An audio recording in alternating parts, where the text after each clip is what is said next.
ஆமென். பழைய வாழ்க்கைக்கு தேவனை விட்டு தூரம் போக பண்ணுகிற, மீண்டும் அடிமைத்தனத்துக்குள்ளே போக பண்ணுகிற அந்த வாழ்க்கைக்கு ஒரு நிரந்தரமான முற்றுப்புள்ளி. பிசாசின் தந்திரம் அது. ஆமென். இங்கே இப்படி ஒரு முற்றுப்புள்ளி வைத்த பிறகு நேரம் போறதுனால நான் வேகமாய் சொல்லி ஜெபிக்க விரும்புகிறேன். ஆமென். உங்களுக்கு டைம் இருக்கும் கண்டிப்பா. ஏன்னா எல்லாத்துக்கும் டைம் இருக்கு. நீங்க போய் வீட்டில் போய் அந்த முதல் சர்வீஸ் சர்மனை கண்டிப்பாக கேட்கும்படி உங்களை அன்புடன் கேட்டுக்கொள்ளுகிறேன். அந்த பாயிண்டை மட்டும் டச் பண்ணிட்டு விட்டுறேன். ரெண்டாவது, அவருடைய ஜனம், அவருடைய அந்த எவ்வன ஜனம் எப்படி இருக்கும் தெரியுமா? தன்னிச்சையாய் செயல்படாது. ஆமென். எலியாவோடு பயணிக்கிற அனுபவம். ஆமென். நல்ல ஆவிக்குரிய தகப்பன்மாரோடு, ஆவிக்குரிய ஸ்பிரிச்சுவல் மெண்டர்ஸ் கூட டிராவல் பண்ணுகிற, ஆலோசனை விளங்குற இடத்துல இணைந்து செயல்படுகிற ஒரு அனுபவம். ஆமென். எலியாவோடு பயணம். 1 ராஜாக்கள் வாசிக்க வேண்டும் 19-21 கடைசியில் இருக்கிறது. அவன் எழுந்து எலியாவுக்கு பின் சென்றான். இவன் கடைசி வரை, அதாவது எலியா ஓட்டம் முடிகிறது வரை இவன் எப்படி அறியப்பட்டான் தெரியுமா? எலியாவுக்கு தண்ணீர் வார்த்தவன். யோசுவா எப்படி அறியப்பட்டான் தெரியுமா? மோசேக்கு ஊழியக்காரன். ஆமென். கர்த்தருக்கு மகிமை உண்டாவதாக. ஈசாக்கு ஆபிரகாமோடு சேர்ந்து போனாங்க. பிரியமானவர்கள், எனக்கு எல்லாம் தெரியும், எனக்கு எல்லாம் இந்த மைண்ட் செட் இருக்கு தெரியுமா? மிக மிக ஆபத்தானது. தன்னிச்சையாய் விடப்படுவதற்கு நாம காட்டு கழுதை கிடையாது. கர்த்தர் எதை தான் தன்னிச்சையா விட்டிருக்கிறாரா? யோபுல இருக்கு, காட்டு கழுதை தான் விட்டிருக்கிறார். எனக்கு தெரியும், எனக்கு தெரியாத பைபிளா என்ன புதுசாக பேசிட போறாங்க? இப்படிப்பட்ட மைண்டில் இருந்தால் நமக்கு உடனே மனசு என்ன சொல்லும் தெரியுமா? நீங்களே சொல்லுங்க. ஆமென். தன்னிச்சையாய் திரிகிற. ஆமென். சரி, நம்ம எப்பவுமே இந்த அடங்கி இருக்கணும். நம்ம தலையில கொட்டுறதுக்குன்னு ஆண்டவர் ஏற்படுத்தி வைத்தவங்களுக்காக நம்ம ஸ்தோத்திரம் சொல்லணும். ஆமென். சும்மா எல்லா தலையிலும் போய் கொட்டு வாங்கிட்டு இருக்க கூடாது. ஆமென். தயவா கொட்டுறது எண்ணெயை போல் இருக்கும். சும்மா கொட்டினா எண்ணெய் போட வேண்டி இருக்கும். சிலர் அட்வைஸுங்கிற பேரில் கொட்டி மண்டைய பிளந்து, என்ன பிரதர் தலையில் ஸ்டிச்சு 4 பேர் அட்வைஸ் பண்ணது, இங்கெல்லாம் வீக்கம். நீதிமான் என் தலையை தயவாய் கொட்டு. நீதிமானுடைய இது அப்படிதான் இருக்கும்.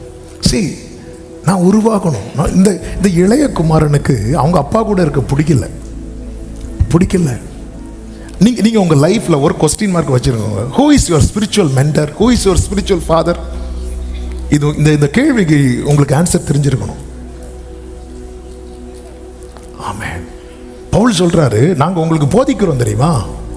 போதிக்கிறபடி யார் நடக்கிறாங்களோ அவர்களை மாதிரியா நோக்குங்க. இன்னைக்கு எல்லாருமே லீடர்ஸா, ஸ்பிரிச்சுவல் மெண்டர்ஸா, அல்லது ஒரு லீடரா, ஒரு தலைவனை எங்க தெரிந்தெடுக்கிறானா? சினிமாவில் தெரிந்தெடுக்கிறாங்க, அரசியலில் தெரிந்தெடுக்கிறாங்க. அதாவது தங்கள் கண்கள் கவருகிறவர்கள் தலைவர்களாக தெரிந்தெடுக்கிறாங்க. விளையாட்டில் தெரிந்தெடுக்கிறாங்க. ஸ்போர்ட்ஸில் ஒருத்தங்க பயங்கரம் இவன் தான்.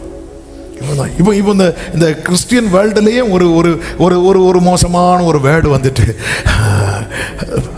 நாங்கள் உங்களுக்கு பெரிய ஃபேன், எங்கள் சர்ச்சில் பெரிய ஃபேன் போர்ட்லைன் ஃபீல் பண்ணிட்டு இருக்கோம், வாங்க அது பெரிய இதெல்லாம் வந்து இது ஒரு பெரிய ஃபேன். எங்கே போனாலும் வந்து சில ஒரு பெரிய ஃபேன். என்ன ஃபேன்?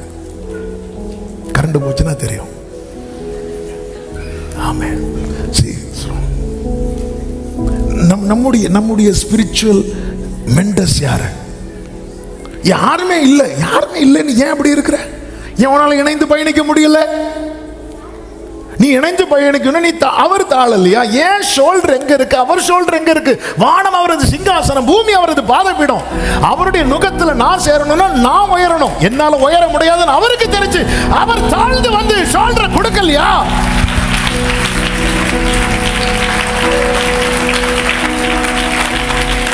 அவர் கொடுத்தாருலங்க ஷோல்டர். வந்து சொல்றார், வா வா வா.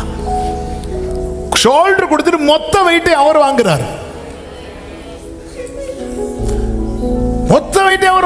சீஷர்கள்ட்ட சொல்லிட்டார், இங்க பாரு, நான் போறேன்னா தான் நீ ஓடிடக்கூடாது. உட்கார், ஹோலி ஸ்பிரிட் வருவார்.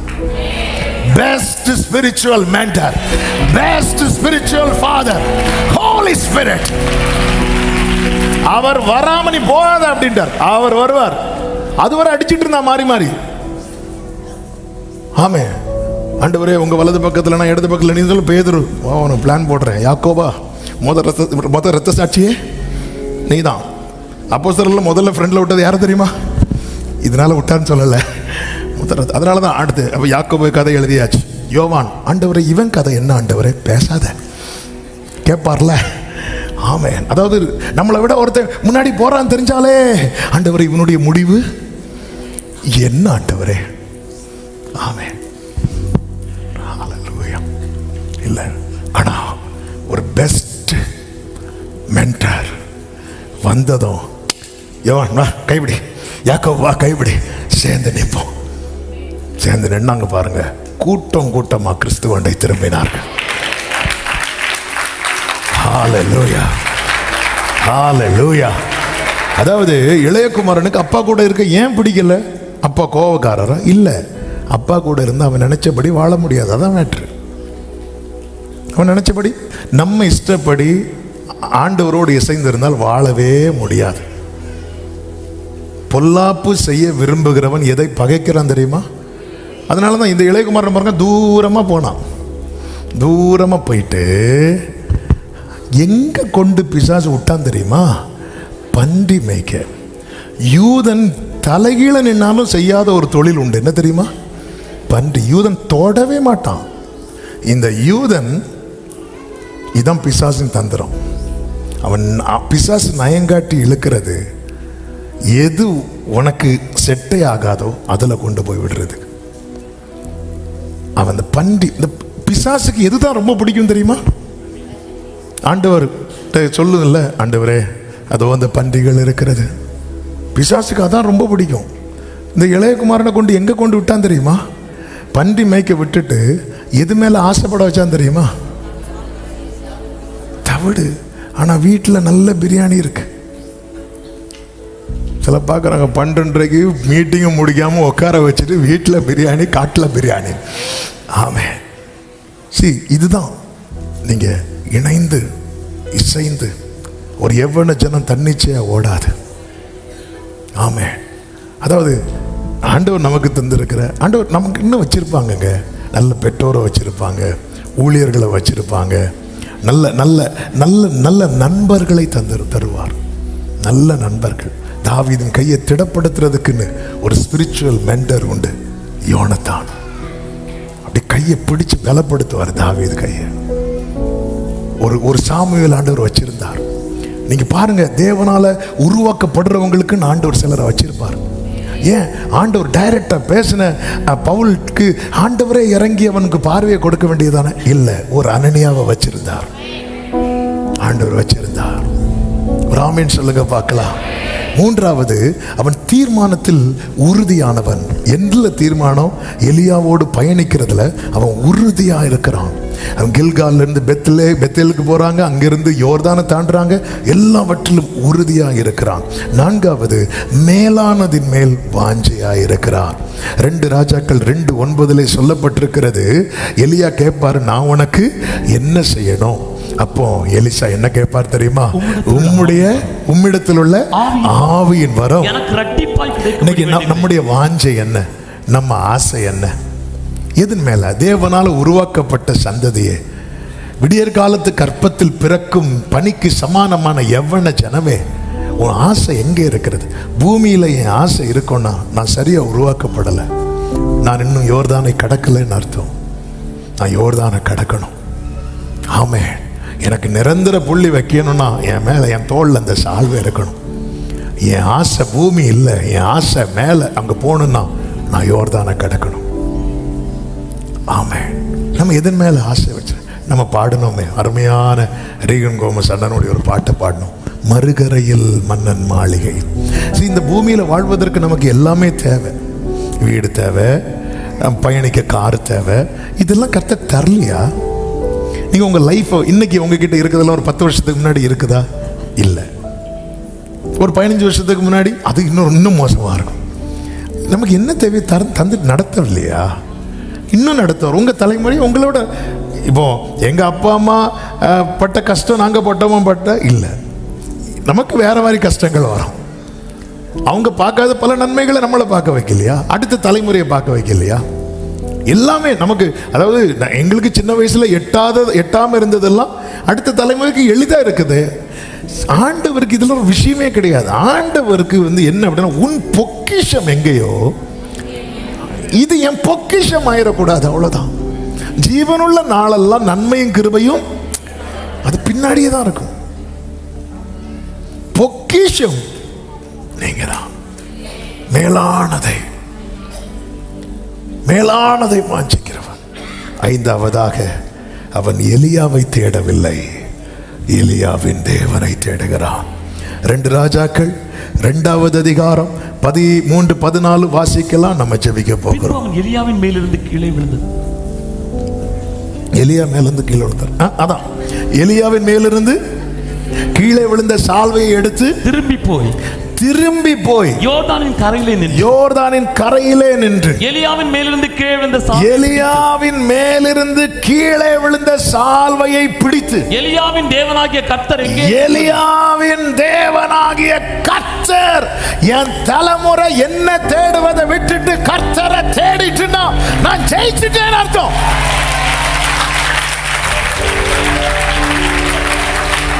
ஹalleluya. பெற்றோரே, உங்க தலைமுறை உங்களை தேடுவதை விட்டுட்டு அவரை தேட ஆரம்பிச்சிட்டாங்கன்னா நீங்க ஜெயிச்சிட்டீங்க. You are the best parent. ஹalleluya. எலியாவின் தேவனுக்கு நாம் பாடணுமே, எலியாவின் தேவன் எங்கே? மலையாளத்தில் எப்படி இருக்கு தெரியுமா? தெரியுமா அந்த லைன்?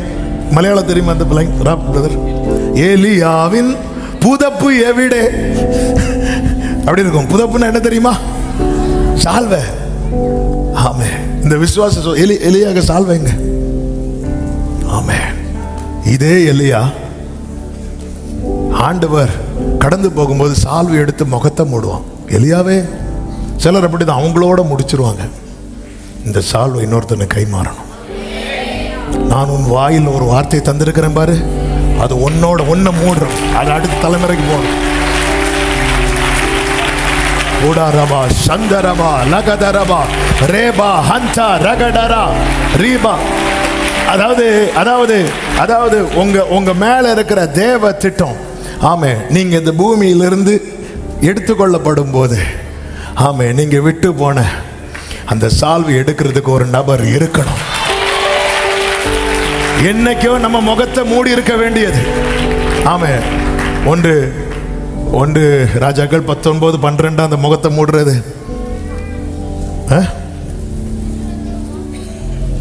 முகத்தை மூடுவார்ல எலியா.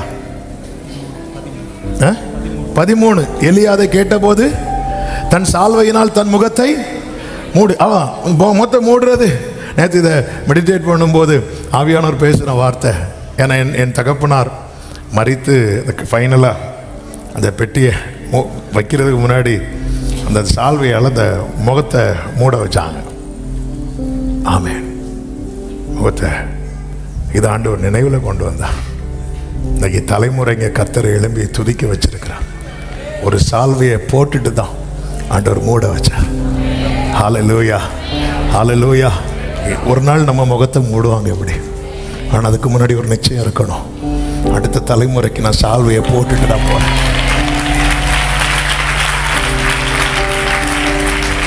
ஹல்லேலூயா. எலியாவின் புதப்பு எவிடே. தமிழ்ல இன்னும் அழகா இருக்கும். எலியாவின் தேவன் எங்கே? எங்க நம்ம இவன் எலியாவை தேடினான்னு வைங்களேன், இவன் இவ்வளவு நாள் எடுத்த தீர்மானத்தை முற்றுப்புள்ளி வைக்க இவனுக்கு ஒரு குத்துப்புள்ளி வச்சிருக்கலாம். ஹல்லேலூயா. சக்சஸ் போயிட்டே இருக்கிறான். எலியாவின் தேவன் எங்கே?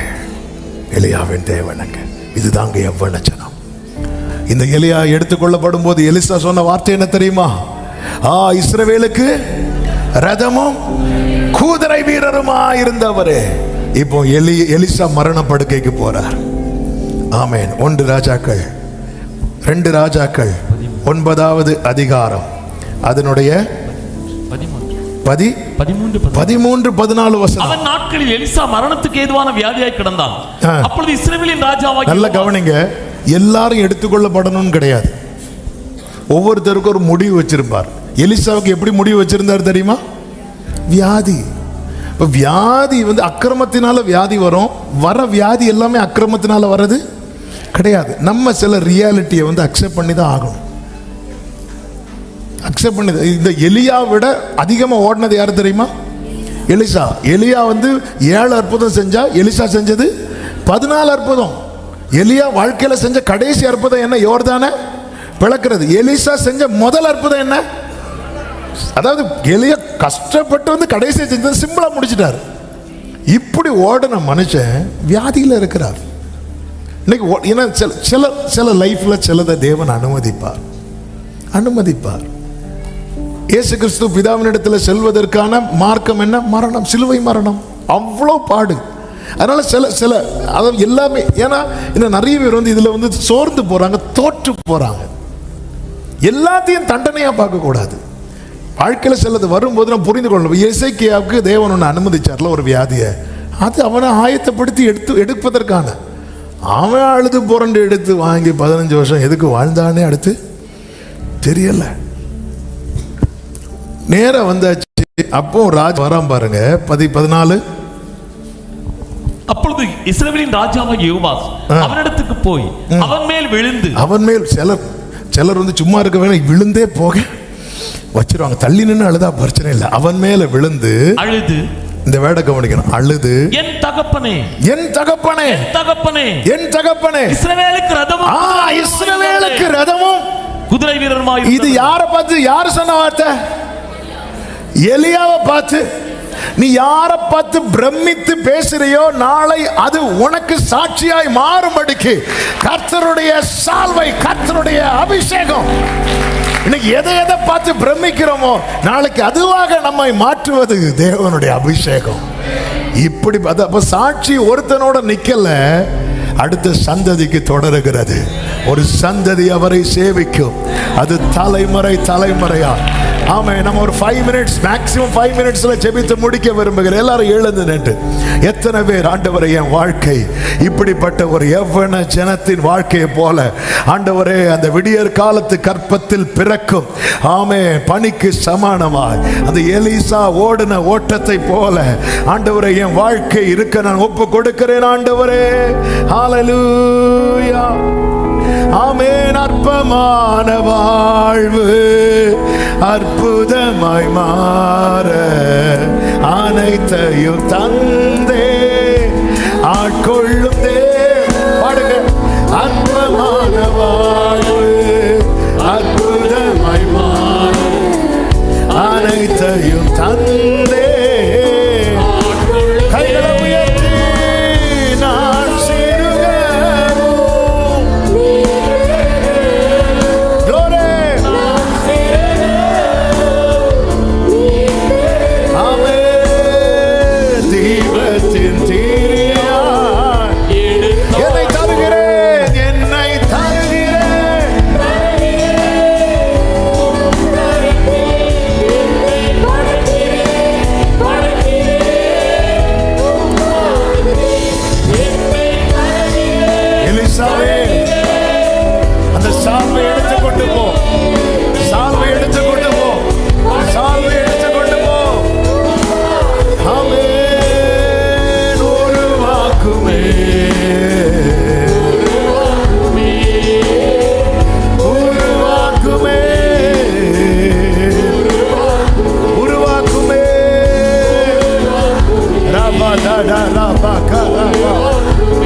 எத்தனை பேர் எனக்கு இப்படி ஒரு ஓட்டத்தை நான் விரும்புகிறேன்? வலது கரத்தை உயர்த்தி இடது கரத்தை இருதயத்தில் வைத்து, என் வாழ்க்கையில சூறை செடிக்கு ஒரு முற்றுப்புள்ளி வேணும். ஆமென். நீர் எதிர்பார்க்கிற அந்த எவ்வன ஜனமா எனக்கு அப்ப ரெட்டிப்பான அந்த கிருபையும் அபிஷேகம் இருந்தா மட்டும்தான் என்னால ஓட முடியும். ஆண்டவரே, சில காரியத்துக்கு நிரந்தரமா முற்றுப்புள்ளி வைக்கணும். உம்மோடு என்கிற தீர்மானத்தில் கடைசி வர உறுதியாய் ஆண்டவர், என் பார்வை கீழ் நோக்கி அல்ல மேல் நோக்கி போகணும். என் வாழ்க்கையில எனக்கு ஒத்தாசைக்கு நான் மனிதனை தேடினது போதும். நான் தேவனை தேடணும். என் தலைமுறை தேவனை தேடணும். கிருபைத்தார் ஒவ்வொருவரையும் ஆட்கொள்ளும். தேவ சமாதான கிருபை சூழ்ந்து கொள்ளட்டும். இந்த ஆராதனை முழுவதையும் தகப்பனே கிருபையாய் பொறுப்படுத்தி நடத்தின எல்லா அன்புக்காக நன்றி. இந்த வார்த்தைகள் உம்முடைய பிள்ளைகளோடு தொடர்ந்து பேசிக்கொண்டே இருப்பதாக. எல்லா மகிமை உமக்கு, இயேசுவின் நாமத்தில் பிதாவே, ஆமென். சேர்ந்து சொல்லுவோம், என் ஆத்துமாவே கர்த்தரை ஸ்தோத்திரி, முழு உள்ளமே அவருடைய பரிசுத்த நாமத்தை ஸ்தோத்திரி. என் ஆத்துமாவே கர்த்தரை ஸ்தோத்திரி, கர்த்தர் செய்த சகல உபகாரங்களை மறவாதே. ஆமென். நம்முடைய கர்த்தராகிய இயேசு கிறிஸ்துவின் கிருபையும் பிதாவாகிய தேவனுடைய அன்பும் பரிசுத்த ஆவியானவருடைய ஐக்கியமும் சிநேகமும் பாதுகாப்பும் நம் அனைவரோடும் எல்லா பரிசுத்தவான்களோடு கூட கர்த்தருடைய வருகை மட்டும் தங்கியிருப்பதாக. ஆமென். ஹல்லேலூயா.